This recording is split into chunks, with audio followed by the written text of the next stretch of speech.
In this modern era of gaming, it's not unusual to receive content after launch. Patches, adjustments, critical fixes, and of course DLC are pretty much the norm now. But what is less common are massive content additions given out entirely for free. And yet, that is exactly the practice that has become a bit of a staple for the newer Monster Hunter games. In this video, I would like to go over the history of these title updates and show off all the stuff we players have gotten for free over the last few years. Now, first of all, what even is a title update? The name's a little weird at first, but it's actually really simple. A game's title in this context is the version number. When a game first releases, it is often called version 1.0. Patches and updates can then change the number into 1.1 or maybe 1.01 depending on the size of the update. A title update is generally a large update that changes the title version by a whole increment. So in this case, it would make our example game go from 1.0 to 2.0. That is what is known as a title update. Now, in the Monster Hunter series, these updates have become a pretty big deal. While the minor updates may just add quality of life changes or bug fixes, full-on title updates are now synonymous with adding new monsters, new maps, new gameplay systems, and even new story elements. They are heavily marketed as a massive, completely free DLC, and have constituted a core feature of the post-game experience since Monster Hunter World and all the way to Monster Hunter Sunbreak. This video will list all main title updates, as well as some select smaller interim updates when it is relevant. Before we can quite get started, a quick word on collaborations. Monster Hunter is well known for its high quality crossover content with other franchises such as Devil May Cry and Mega Man. While some of these collabs were tied to major title updates, many were not. So if I don't mention a collab that you know exists, it's because it was distributed as a minor update or event quest. For a full breakdown of every collaboration the Monster Hunter brand has had in its games, check out Flyan's excellent video on the topic. Link is in the info card and in the description. Similarly, if certain smaller special event quests were added in between title updates, I will not be mentioning them. This will only be about the things that were explicitly tied to title updates.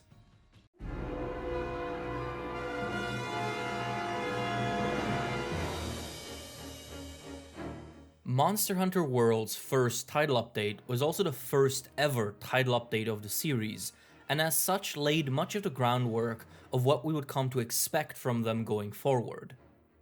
When discussing these updates, you will hear me sometimes separate them into major and minor additions. This is not an official distinction, just a way for me to label them in this video. The first update had one major addition, a new monster, the Devil Joe. This brute wyvern returned from older games to terrorize new players after they reach high rank. It can randomly spawn in during any quest and on any map, posing a severe threat to players. After hunting the Pink Rathian in the game's story, players receive a special assignment, where the Devil Joe can be hunted directly.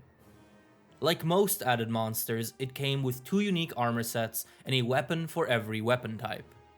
Additionally, a new hunting tool was added, the Dragon-Proof Mantle, which would protect hunters from dragon element attacks while it is worn. The other additions were minor, but appreciated. Hunters could no longer be interrupted while carving. An option to kick problematic players from your session was added, as well as the option to directly return to the multiplayer hub after a multiplayer quest.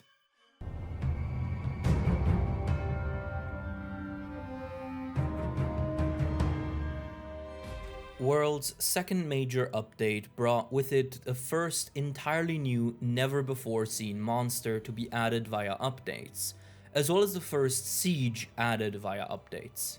The main addition of Title Update 2 was Kulv Taroth, a massive golden elder dragon with the power of magnetizing gold ore around her.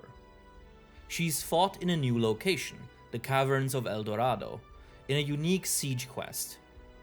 Multiple parties of players have to chase the Elder Dragon around the map while fulfilling various research tasks involving parts and behaviors of the dragon. Every task contributes to the reward level, with a higher level granting better rewards at the end. The quest's ultimate goal is to break off the dragon's horns. It is not slain in the quest. After completion, players are given weapons with randomized stats, and are also able to craft the Kulftaroth armor sets. While the update had many minor additions and bug fixes, two noteworthy ones are: the ability to sell all trade-in items at once with one button was added, and tempered monsters received a new mechanic wherein they would gradually grow resistant to flash pods, eventually becoming entirely immune to them. To compensate for this change, the drop rates of tempered materials such as streamstones were improved.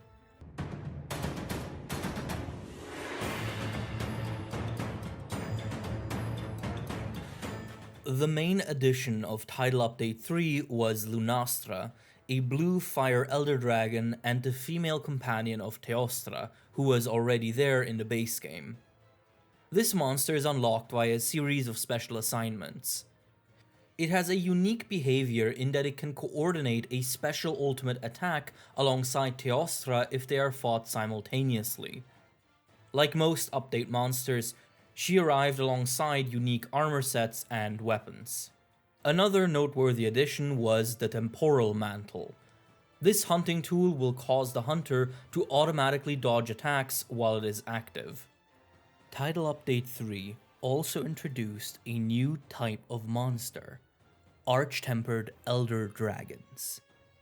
While regular monsters could be tempered, which is a state in which they have increased health and attack stats, Elder Dragons could in addition be Arch-Tempered, denoted by an orange outline around the icon.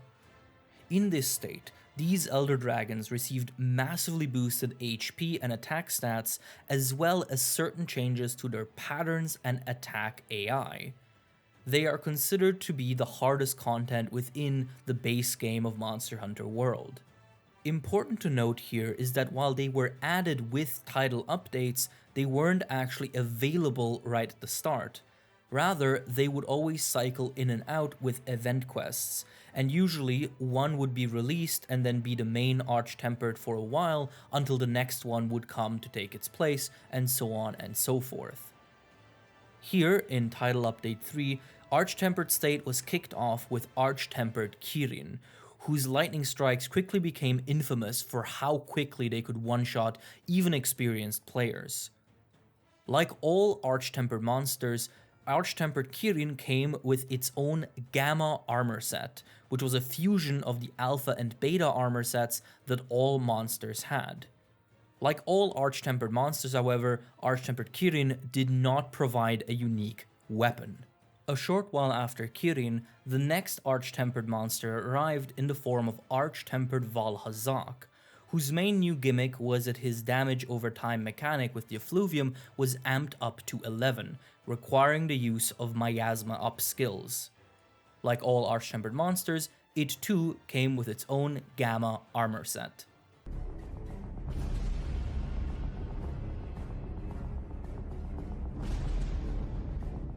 The fourth title update brought with it one of the most impressive collaborations the series had ever seen to that point, and also introduced the very first monster from another franchise.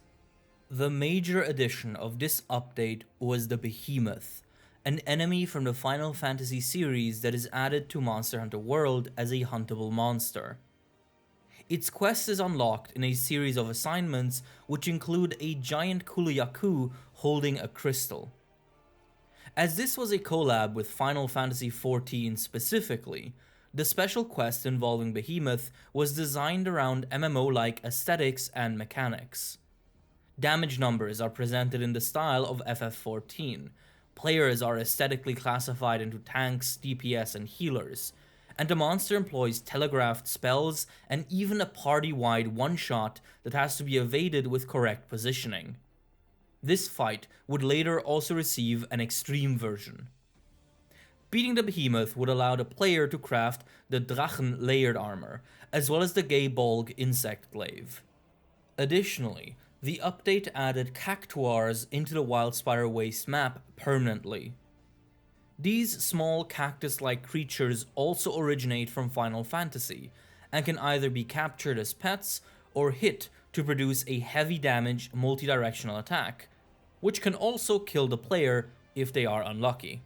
Title Update 4 was also in many ways the Arch-Tempered Monster update, as it introduced the majority of Arch-Tempered dragons.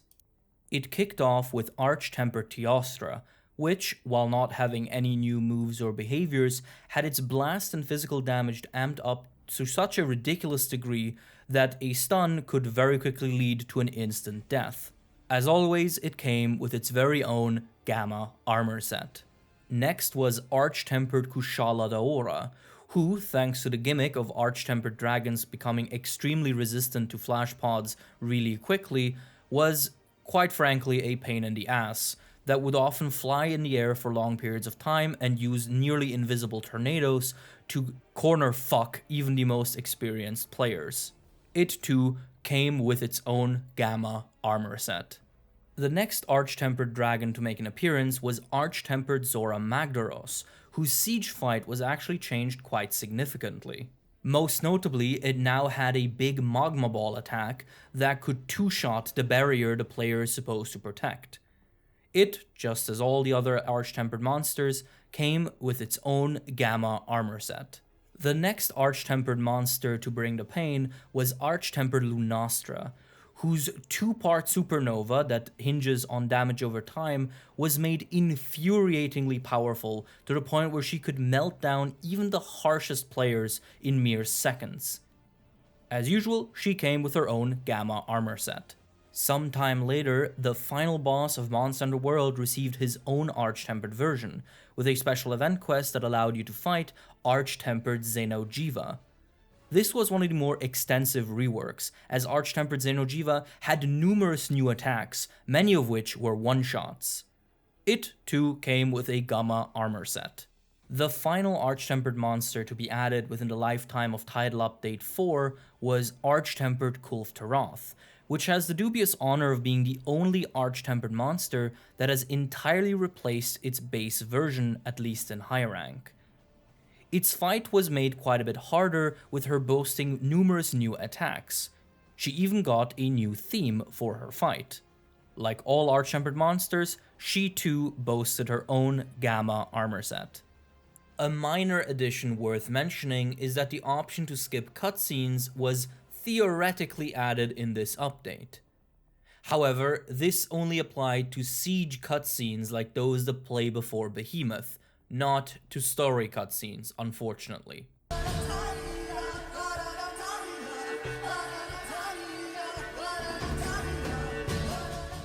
There was a pretty large time gap between the fourth and final title update for Base World, and once Title Update 5 did roll around, it was again entirely focused around one massive collaboration. The main attraction of this title update was the collaboration and crossover with The Witcher 3 Wild Hunt. This collaboration consisted of numerous special assignments and fully voiced cutscenes, featuring Geralt's original voice actor, Doug Cockle. Geralt of Rivia, Witcher, was tracking a monster through the forest when, well... The collab sees the player take control of Geralt, who is controlled via the Sword and Shield playstyle. Armed with this and a special item that can produce an Igni Fire Blast, the player is asked to escort a Pookie, hunt down a Necker, and eventually face the game's second crossover monster, the Leshen. Completing this, as well as fighting the harder Ancient Leshen, allows the player to craft Geralt's Sword and Shield, as well as layered armor that transforms the player into Geralt and Ciri respectively. There is also a Necker armor for Palikos. The final Arch-Tempered monster was also the final true content addition to Monster Hunter World's base game, and who better than Arch-Tempered Nergigante. He was made quite a lot more aggressive, with a few new moves that could even catch very experienced players off guard. It, as always, came with its own Gamma armor set.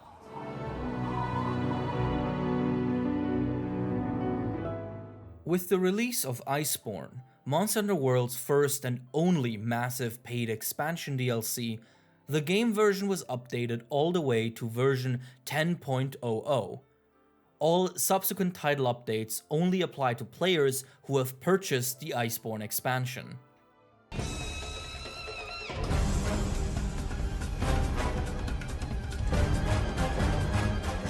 Iceborne's first title update was a tad special in that it launched alongside a minor update that dropped only a few hours later. This minor update was mostly about addressing issues with Iceborne's endgame, the Guiding Lands. For the purposes of this video, we will treat this minor update as just part of Title Update 1, as they released so close to one another. The main marketed addition in this update was Rajang, a returning monster that could be unlocked in the post-game. To unlock this fanged beast, the player would first have to complete a special assignment in which they hunt a unique Kirin with a pre-broken horn. Following this, the actual Rajang hunt is unlocked. Like all new additions, Rajang arrived with bespoke armors and weapons. The Rajang hunt takes place in a newly added area, the volcanic zone of the Guiding Lands. With the addition of this zone, volcanic monsters can now spawn in the Guiding Lands, and their new unique materials were thus added into the endgame upgrade system. Another major addition was the inclusion of fully forgeable layered armor, the ability to equip only the look of one armor while wearing another one underneath for its stats and skills. Before this, layered armor was extremely limited and could only be unlocked via special event tickets. This update introduced the ability to directly craft any low or high rank armor as layered armor. The available roster of layered armors would continue to be expanded with every update, including the master rank versions of armors, and by the time Iceborne ended, every armor was available as a layered option. The focus of this update's minor additions was to balance out the Guiding Lands. Specifically, the rate at which Guiding Land zones fluctuate their levels as you grind in the area was reduced, leading to more consistent level growth and degrowth. Additionally, the option to lock the zone levels was added. Now the player could play in the Guiding Lands without affecting their locked zone levels.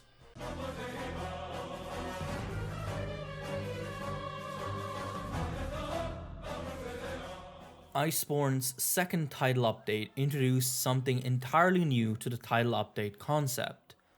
Major additions that are completely unannounced and mostly left out of the marketing. This would only happen a few more times after this. The main addition of this update, as far as overt marketing was concerned, was the Stygian Zinogre, a subspecies of Zinogre and a returning monster from older games. Like all added monsters, it arrived alongside bespoke armors and weapons. The Stygian Zinogre hunt takes place in the other main marketed addition, the glacial zone of the Guiding Lands, where ice monsters could now appear. Just like with the volcanic zone, the materials dropped here were added into the endgame weapon upgrade loop. This was also the last zone to be added to the Guiding Lands. After successfully hunting a Stygian Zinogre, players were surprisingly whisked away on a new mission immediately. A powerful red elder dragon had appeared in a new map, the Secluded Valley. This was Safi Jiva, the first ever secret addition in a title update. While it was very briefly teased the day of the update's release, there was essentially no information given besides that. A surprise developer stream soon after the update went live then explained the new monster. Safi Jiva was revealed to be the adult form of Zeno Jiva, the final boss of Monster Hunter World. When players first encounter it after the Stygian Zinogre, they are only given a very short time to fight it, and the quest ends in a repel. This so-called recon quest was a way to practice the fight and yields no materials. The true Safi Jiva quest arrived a short time later in the form of a lobby-wide siege event quest. While active, all players in the session can participate in the Red Dragon Siege, where the goal is to damage Safi Jiva as quickly as possible in the short 20-minute time limit. If it isn't slain in time, the monster will simply flee. During the fight, Safi Jiva will often suck energy out of the ground to heal itself, until the current area is sucked dry and the dragon has to descend further into the valley.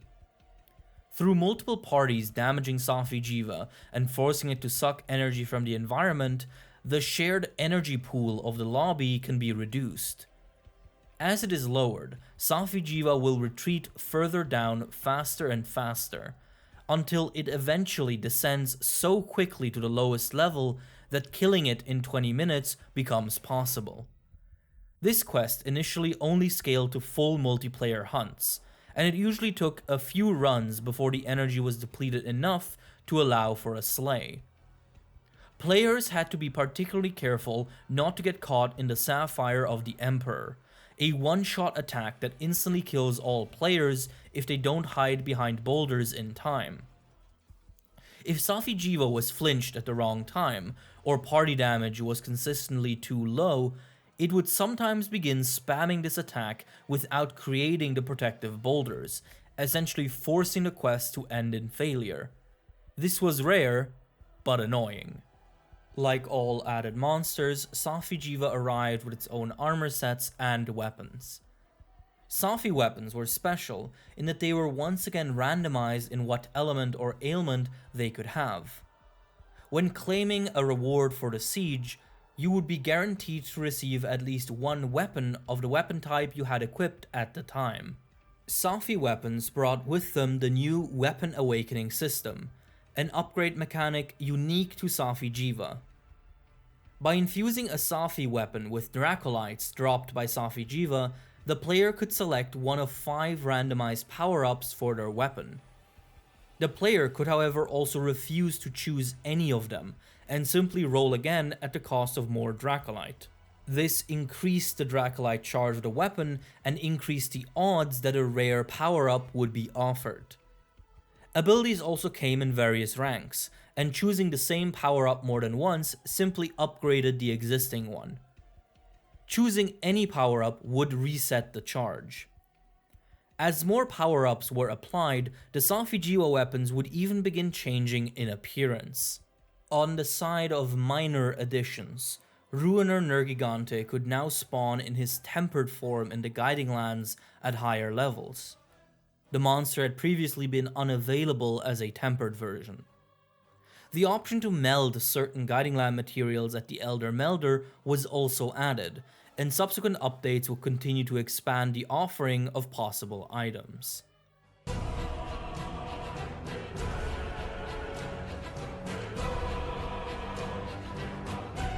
Iceborne's third title update was another special case, namely in that it was split into 2 halves.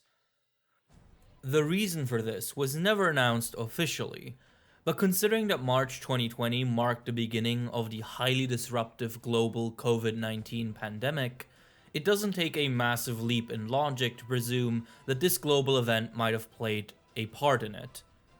This section will discuss the first half of Title Update 3. The major addition of this update was the return of 2 variant monsters.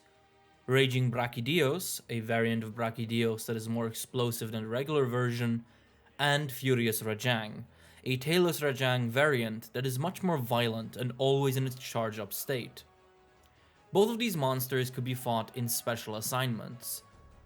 But while Furious Rajang would go on to receive various other quests in the future, Raging Brachydios would remain confined to a single quest in the Guiding Lands.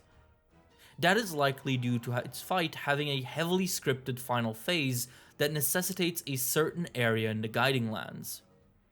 Like all added monsters, both variants were accompanied by bespoke armor sets and weapons. Another big addition was the introduction of layered weapons. While layered armors had been a feature since World, and under a different name, even since Generation's Ultimate, layered weapons were a completely new addition. This new system would allow the player to apply the skin of one weapon onto a different one. This feature would be rolled out in 2 parts. In this first half of the update, weapon layering was only available for basic type weapons, that is to say weapons where the model was a basic bone or metal weapon with monster parts attached to them. Players could then mix and match bases and attachments as they pleased, but they could at this point not yet layer the skins of weapons with unique appearances. A minor addition worth noting is the inclusion of the Banishing Ball. This item can be melded and allows the player to force a monster to leave the Guiding Lands in order to open up a slot for a new spawn. It could only be used by the quest host.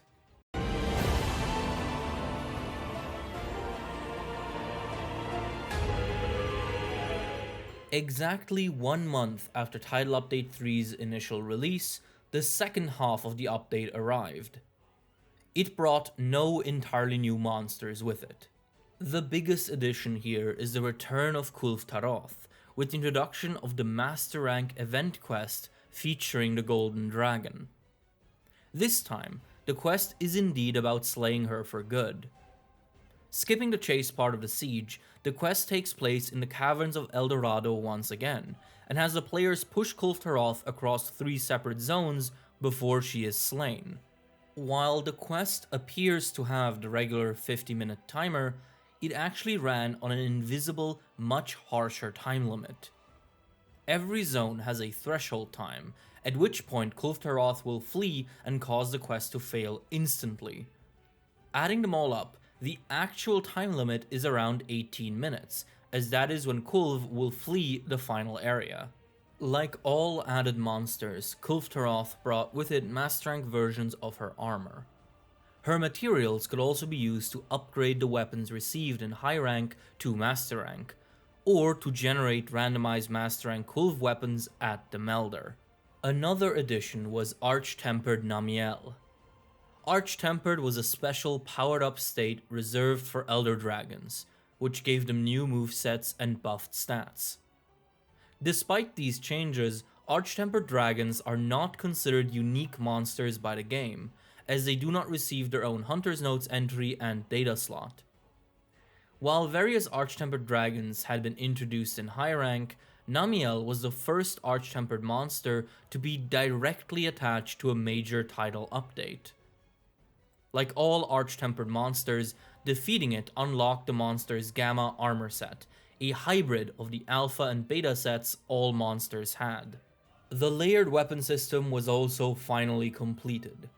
As of Title Update 3.5, every weapon model could be applied to any weapon in its category as a skin.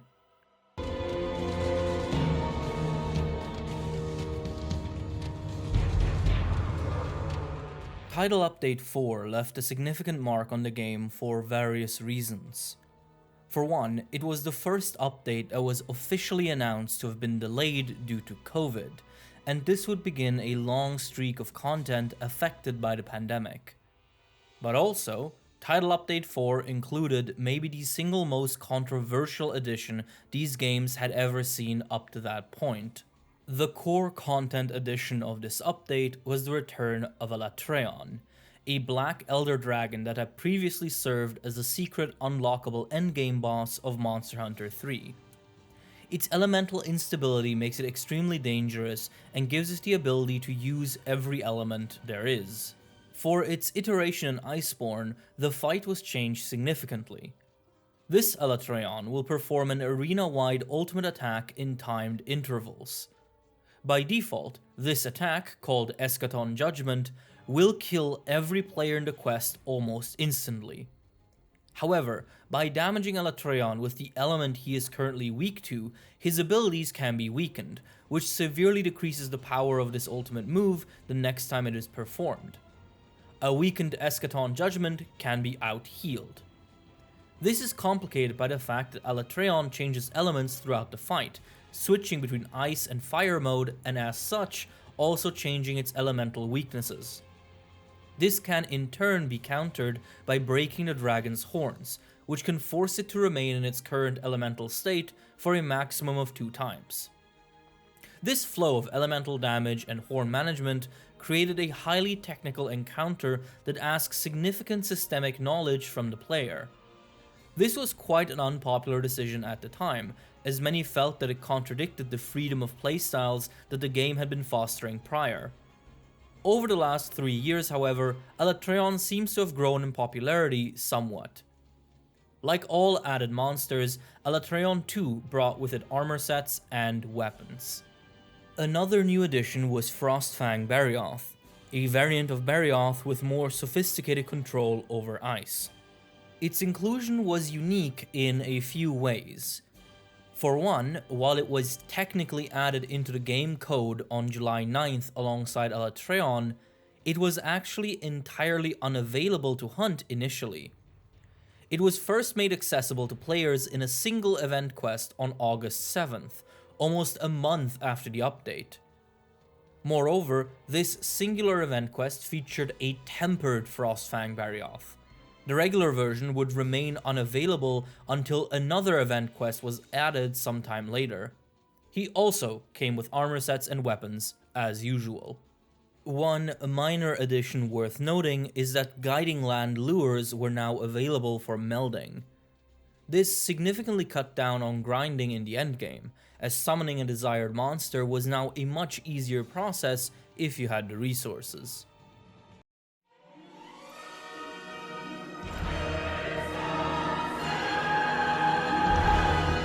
The 5th update was the final major title update for Monster Hunter World and Iceborne. It was, however, not quite yet the end of official support for the game. The major addition of this final update was the return of Fatalis, the iconic black dragon and arch-nemesis of all hunters. While it has appeared in almost every game as a true final boss, Fatalis was actually not planned from the start. According to the dev diary, it was included after seeing fans get excited about a high-quality render of the monster made for the series' anniversary. While its fight is bombastic and included many high-quality cutscenes focused on rounding out the story of World, it was a much more traditional encounter compared to Alatreon. Mechanically, it simply asked players to perform at the peak of their power, with the only wrinkle being that the head of the beast could be broken to weaken its flames. The story elements also tied Monster Hunter World both to Monster Hunter 4 and to the animated Netflix movie Legends of the Guild, through the revelation that the excitable A-lister is in fact Aiden, the companion hunter from the previous game and protagonist of the movie, respectively. Like all monsters, Fatalis came with armor sets and weapons.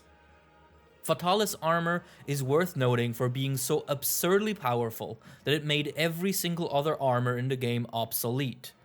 It had more defense, way more skill slots, and the ability to unlock the secret bonus levels of any skill that had them. It was game-breaking by design, a last reward for players who had stuck with the game for all that time. The final addition to the game was Arch-Tempered Velkhana, a buffed version of the regular Velkhana. Like all Arch-Tempered dragons, beating her allowed for the creation of her Gamma armor set. A minor addition worth mentioning is a small rework to the Clutch Claw. This tool had been introduced with the release of Iceborne, and had majorly rebalanced combat to center around latching onto the monster and attacking it from that position. This would either tenderize the monster's hide, creating a weak spot on demand, or cause it to drop ammo for the player's slinger, which would happen dependent on if the player's weapon was considered heavy or light. With this update, the time that the tenderized weak spot remained active was extended from 90 seconds to 3 minutes. This meant that players didn't have to focus as much on keeping their created weak spot active at all times. Additionally, the skill Clutch Claw boost was added, which allowed the player to both tenderize and cause ammo drops regardless of weapon class. These changes were intended to make the claw overall more pleasant to use.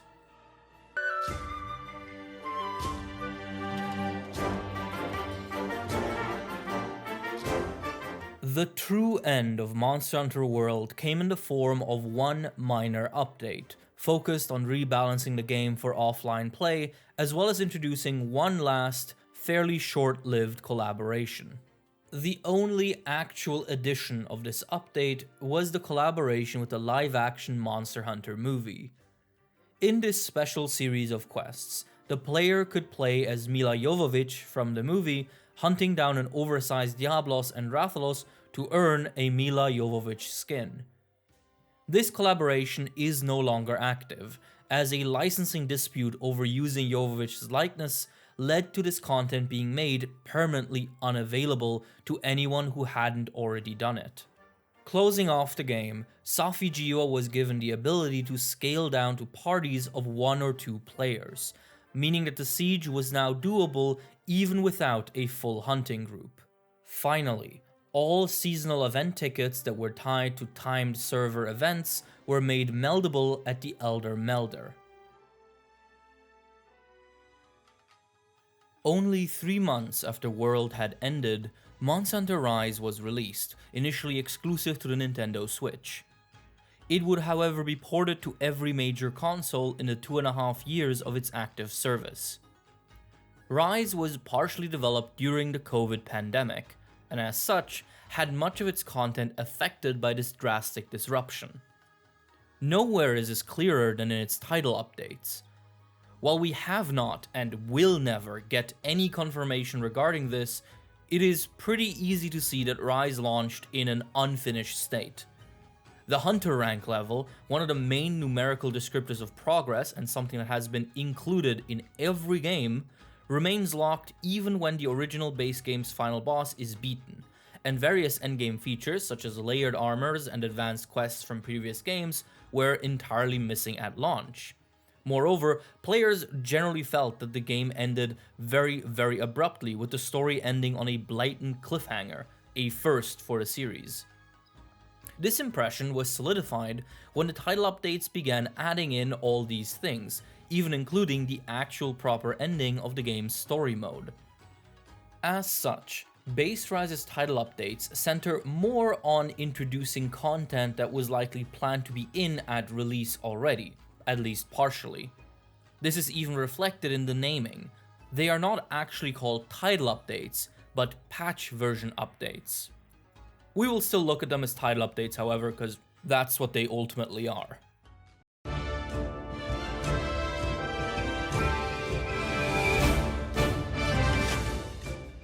The first patch arrived a month after release, and brought with it much of the content that had seemed to be missing from the base release. As such, it was a fairly meaty update. For one, Hunter rank was finally uncapped. Now, players could freely advance their Hunter rank levels and unlock new challenges and content as they did so. The main additions of this update was the return of the Monster Hunter DOS Elder Dragon trio, Kushala Daora, Teostra, and Camilios, the latter of which received his first modern makeover. These 3 dragons would be unlocked as players progressed their Hunter rank. All of them came with armor sets and weapons, although not all of them had one weapon for each weapon class. Also important to note going forward is that Monster Hunter Rise only has 1 armor set per monster, while World had 2 sets per monster. Another returning monster was the Basil Geese, which was added completely without marketing or announcement, making it only the 2nd time a title update has had a secret monster. It, too, came with an armor set and weapons. The update also added new Apex monsters. In Base Rise, Apex monsters were special powered-up monsters that could appear in the game's Rampage mode, a type of quest where the player must defend a city gate from hordes of rampaging monsters in a hectic tower defense-like game mode. These were considered unique monsters by the game, as they get their own Hunter's Notes entry. Patch Update version 2.0 added 2 new Apexes that could now appear in Rampages, Apex Rathalos and Apex Diablos. Like all Apex monsters, they did not provide any new armor sets or weapons. Simultaneously, the Apexes that existed before the update, were now made available in regular hunting quests. In base Rise, they were exclusive to rampages. But now, Apex Arzuros, Apex Mizutsune, and Apex Rathian could be hunted directly. They still did not provide any armor and weapons, making these quests purely a challenge for those who wanted it. Another major feature introduced in this update was the ability to forge layered armors. Now, all high rank quests had a chance to drop outfit vouchers, which could be used to craft layered versions of any high rank armor. A minor change worth noting is that Magna Malo, the beast that according to the game's story stalks the rampages, was updated to finally have the chance to actually appear during rampage quests.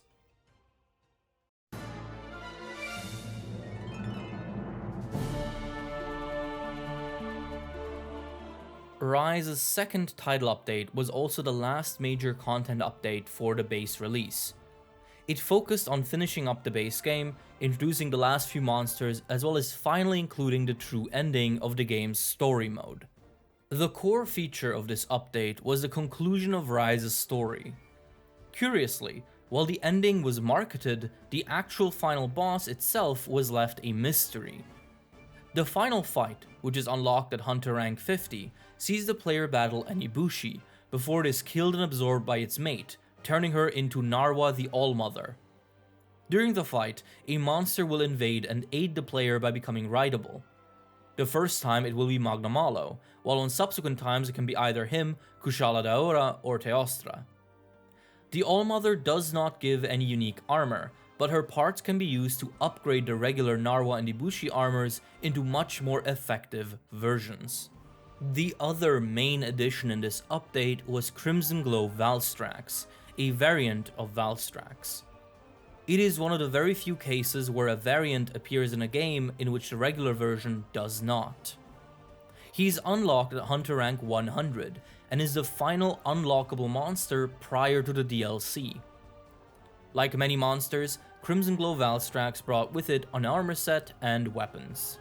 Apex Zinogre was also added, and would be the final Apex monster of the game.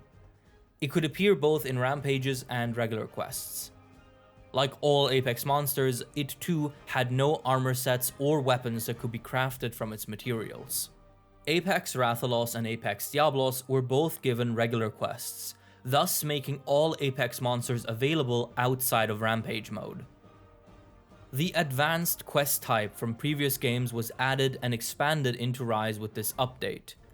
These are rare quests that feature monsters with much higher stats, serving as a challenge for players who want to test their skills. By completing 5 advanced quests, the player unlocks the final piece of unique content in the game, added in this update: a new arena map called the Infernal Springs. This arena is reserved for the hardest challenges in the base game. Sunbreak is Monster Hunter Rise's first and only paid DLC expansion, and, just like Iceborne, featured its own free title updates, available to anyone who owned the DLC. In many ways, Sunbreak's title updates were a return to form, as the expansion did not seem to suffer any delayed content or production issues that we know of.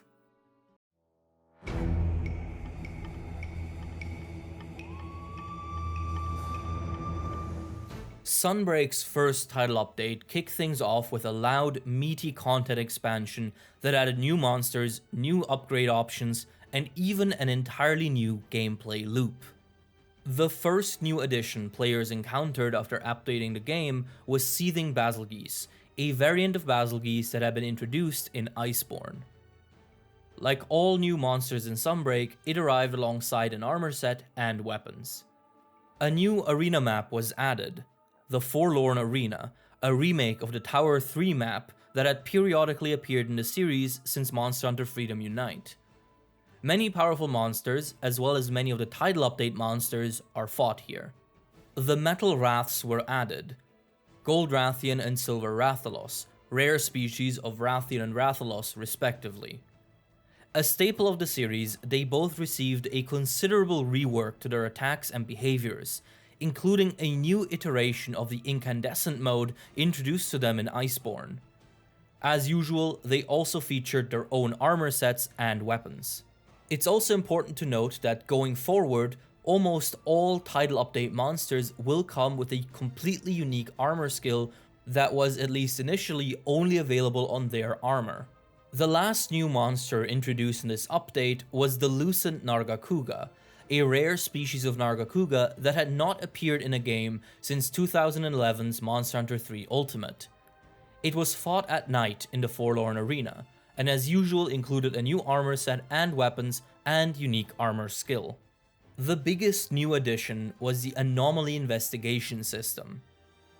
At the end of Sunbreak's base release, the player was introduced to Afflicted monsters, which were faster and more powerful and gave unique afflicted materials as rewards. Before the update, these monsters were only fought in anomaly quests, and their materials were only used to upgrade any one weapon to its final form. Title Update 1 introduced Anomaly Investigations. Like anomaly quests, investigations task the player with slaying afflicted monsters. But unlike anomaly quests, anomaly investigations are randomly generated, with quest target, time limit, feint limit, and player limit being assigned at random, as well as secondary target monsters being collected also at random. These investigations come with a designated level, and the target afflicted monster grows in strength as the level grows. During an investigation, the player's actions such as breaking parts, hunting secondary targets, and gathering from special spots will produce a chance to generate a new investigation, while completing any one investigation will level that one up. The player also has a bespoke anomaly rank that levels up as they complete anomaly content. The maximum level that both any given investigation as well as the player's rank could reach at this time was 100. The benefit of completing anomaly investigations and leveling them up is that as the levels progress and the monsters get harder, they begin dropping different materials, as well as a new currency called anomaly coins and essences. For example, an afflicted Izuchi at level 1 will drop an afflicted pelt, while at level 31 it will begin dropping an afflicted hide plus. Drops of all level ranges were necessary for a new upgrade system introduced in this update. The pool of monsters that can appear in these investigations will continue to be expanded with every update. Title Update 1 introduced Curious Crafting, a higher tier of weapon and armor upgrading that used the unique materials gained in anomaly investigations. Curious Armor Crafting had the player give up essences to receive randomized modifications to their armor pieces. These mods could increase or decrease defense, add or remove gem slots, and even add new armor skills or remove existing ones. The player simply rolls for better results until they like a modification that they get. The system runs on a hidden budget allocation that ensures that there is a balance between detriments and bonuses. Curious Weapon Crafting, meanwhile, is much more straightforward. Using materials dropped in anomaly investigations, the player can upgrade any finalized weapon with various power-ups, such as attack increases or an enlarged gem slot. These augments are fitted into the weapon with anomaly slots, which themselves can also be increased using materials from investigations. The anomaly coins received in investigations could be spent in the new Anomaly Research Lab, where various useful items could be bought with the new currency. This included rare material drops from monsters you fought multiple times, armor spheres, outfit vouchers, and even afflicted materials themselves. The inventory of this shop would continue to be expanded with each update. Additionally, the lab gives players a bounty, wherein they request that a certain monster be fought at a certain anomaly investigation level. Doing so will progress a stamp card, which when complete will grant the player a generous amount of anomaly coins. The anomaly quests were also updated, in that a new tier was added. Through the new A5 tier quests, new monsters were given an afflicted state, such as Astalos and Luna Garen. Curiously, Apex Arzuros and Apex Rathian could appear in anomaly investigations as secondary targets, marking the silent, completely unannounced introduction of Master Rank Apex monsters. They do not have any unique drops, and simply provide faster anomaly level growth, as well as a copious amounts of materials to be used for charm melding, such as melding honey.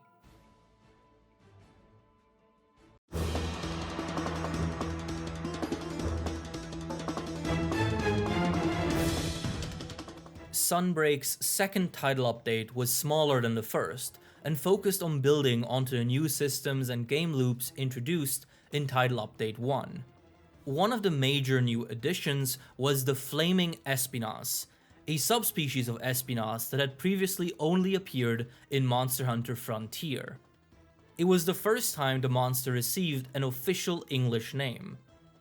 It is fought in the Forlorn Arena and grants access to a new armor set and weapons. Flaming Espinas started the trend of weapons tied to the title update monsters having unique characteristics and abilities. In Flaming Espinas' case, the weapons have a hidden second status. Despite being shown as fire damage weapons in the UI, all weapons made from Flaming Espinas also do hidden poison damage. The second major addition was Violet Mizutsune, an entirely new rare species of Mizutsune. This version uses oil to slide around while setting everything around it on fire. It is fought in the Infernal Springs and allows for the crafting of a new armor set and weapons. The third major addition was Risen Chameleos, the first ever Risen Elder Dragon. Risen dragons are a new type of monster variation denoted by bright orange scar tissue as well as other slight visual differences. They have many new abilities, entirely revamped patterns, and come with an armor set that includes an entirely unique armor skill for each dragon. Risen Chameleos was the first to be added and is unlocked at Master Rank 110. Title Update 2 also saw the return of the layered weapon system. Instead of the staggered release that Iceborne had, Sunbreak's layered weapon system was fully complete the moment it dropped. By using Outfit Vouchers Plus, which had so far been used for Master Rank layered armors, players could now craft a layered version of any weapon in exchange for some materials of the associated monster. 6-tier anomaly quests were added, and monsters such as Espinas and Rajang received afflicted forms. The anomaly investigation level cap was raised to 120, as more materials and monsters were added to the available pool. The Anomaly Research Lab's inventory was also expanded.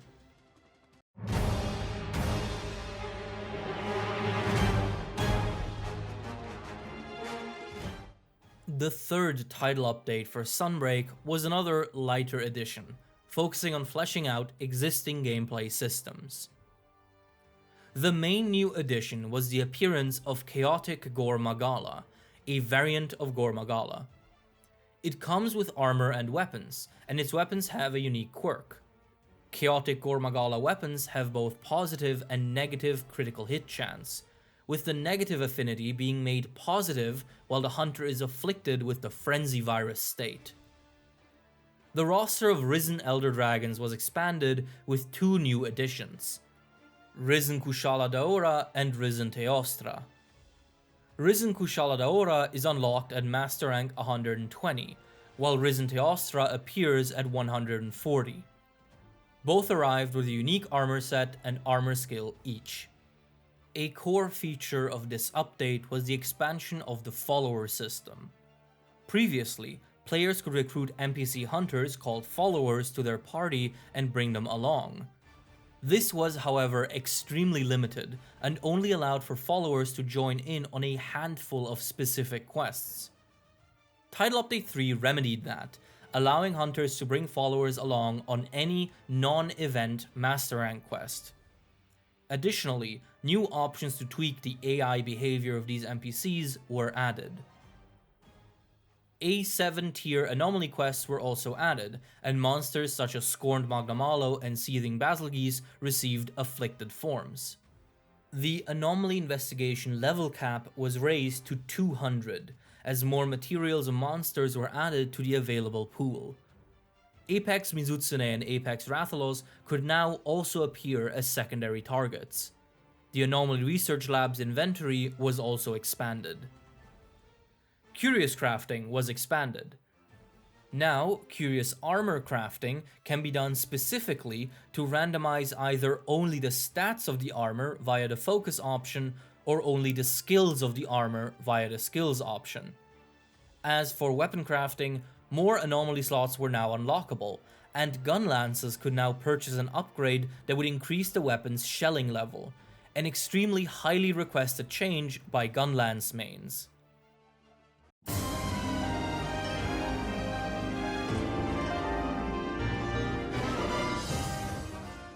Sunbreak's Title Update 4 was a pretty standard update in terms of size, but it did include a few noteworthy changes.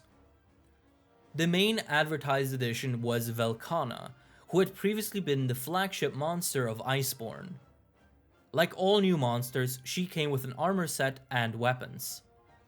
Velkhana weapons have the unique trait that they fill up the gauge used in Velkhana's Frostcraft skill more rapidly, a trait they curiously did not have in their original iteration in Iceborne. A new Risen Elder Dragon was added, with Risen Crimson Glow Valstrax. It is unlocked at Master Rank 160, provides a new armor set and unique armor skill, and has the longest English name out of any currently existing mainline monster. One entirely unannounced addition was the introduction of an entirely new quest type, Hazard Quests. These special quests featured monsters at their absolute zenith. New AI, new attacks, new combos, buffed stats. They are considerably more challenging than most other content in the game. They do not offer any unique rewards and are purely there as an extra challenge. Title Update 4 only added a single hazard quest, namely Lucent Nargacuga. Each subsequent update would end up adding more, however. A8 tier anomaly quests were added, and monsters such as Chaotic Gore Magala and some of the Risen Elder Dragons were made available in those quests. Important to note here is that Risen Elder Dragons fought in anomaly quests are actually their hazard versions. They use different attacks and are substantially more difficult than those found in Master Rank quests and anomaly investigations. The anomaly investigation level cap was raised to 220, as more materials and monsters were added to the available pool. Risen Elder Dragons could now also appear as targets of investigations, and they were also given their own drops. The Anomaly Research Lab's inventory was also expanded. The way bounties functioned was reworked. Before, you had to fight a specific monster at above a certain level to get a stamp. Now, doing any anomaly investigation above the specified level will already give you one stamp. Hunting the specified monster is now optional and rewards you with one additional stamp as a reward. Weapons were given more anomaly slots for curious crafting. Additionally, unlocking slots would now by itself increase a weapon's stats, before any actual upgrades are even applied. This was also applied retroactively for players that had already unlocked multiple anomaly slots on a weapon.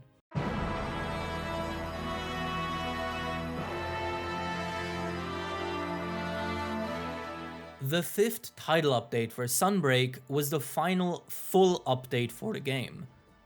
While it would receive one more bonus update after this, Title Update 5 is officially considered the last one. The main addition of this update was Amatsu, a legendary Elder Dragon who had only appeared twice before in the series. It is fought in a modified version of the Infernal Springs map. The fight always features an invasion. If the player brings along Utsushi as a follower, the quest will be invaded by Apex Zinogre. Otherwise, the invader will be Crimson Glow Valstrax. Like most added monsters, Amatsu brought with it armor and weapons. Amatsu weapons have a unique trait that makes silk-bind attacks more powerful when used with the weapon.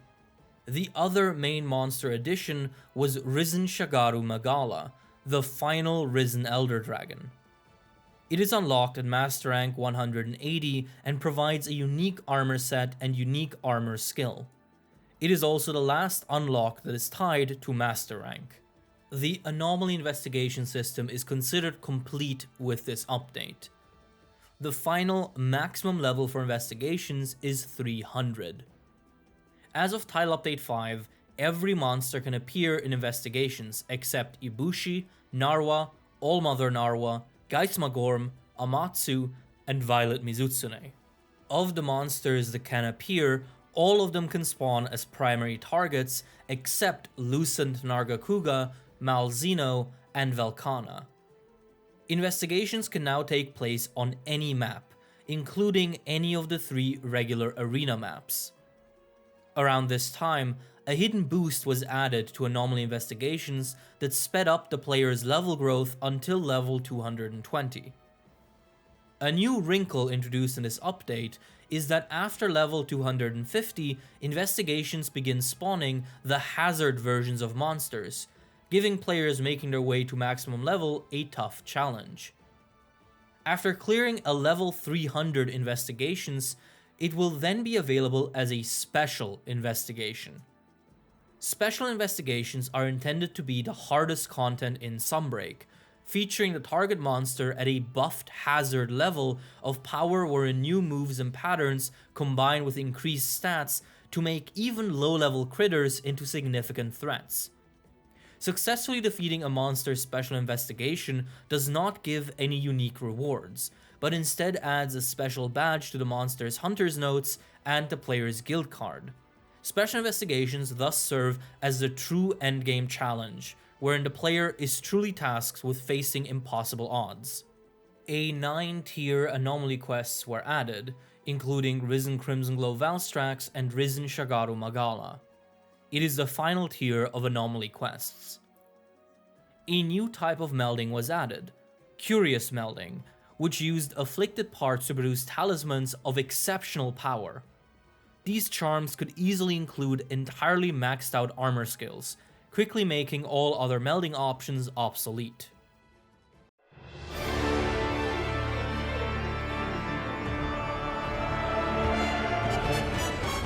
The true final update for Monster Hunter Rise Sunbreak came in the form of the bonus update, which promised to add one last monster to the mix. It is all things considered a fairly small update, but nonetheless a worthy send-off to the game.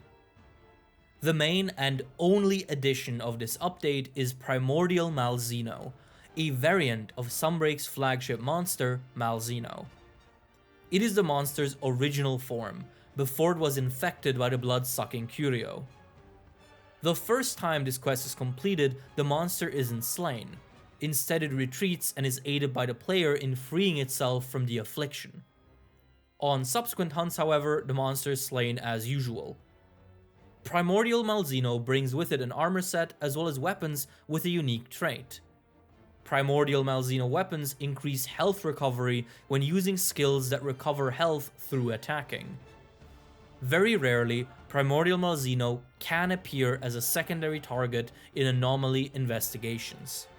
The only other addition in this update is a new option for curious armor crafting. Now, the player can choose to specifically only randomize the gem slots. Over the course of almost 5 years, the practice of title updates has provided us with numerous large, high-quality content expansions at no extra cost. And in an era where it feels like every other game company is looking to squeeze one last miserable buck out of every player on Earth, Monster Hunter's title updates stand out for their mostly stellar and consistent dedication to giving their players free content and continued gameplay incentive. Thank you all so much for watching. Oh my god, this was supposed to be a small in-between video. while I work on the Forbidden episode, which, don't worry, still happening. Just it's gonna take a little extra time, but yeah, this kind of ballooned. I'm so sorry. I hope this was interesting for you.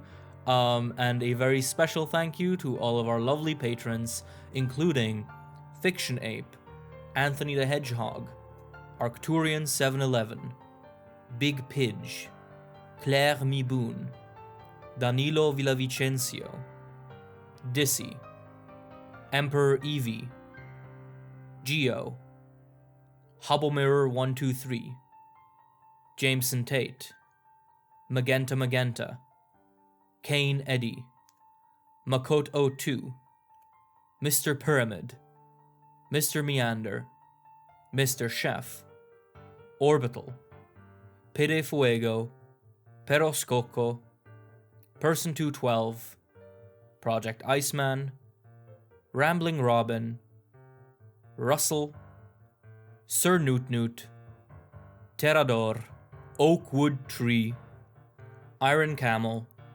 and Courage. Take care, everyone, and I'll see you next time, hopefully for the Forbidden episode of Monster Hunter Rise. Bye bye, take care.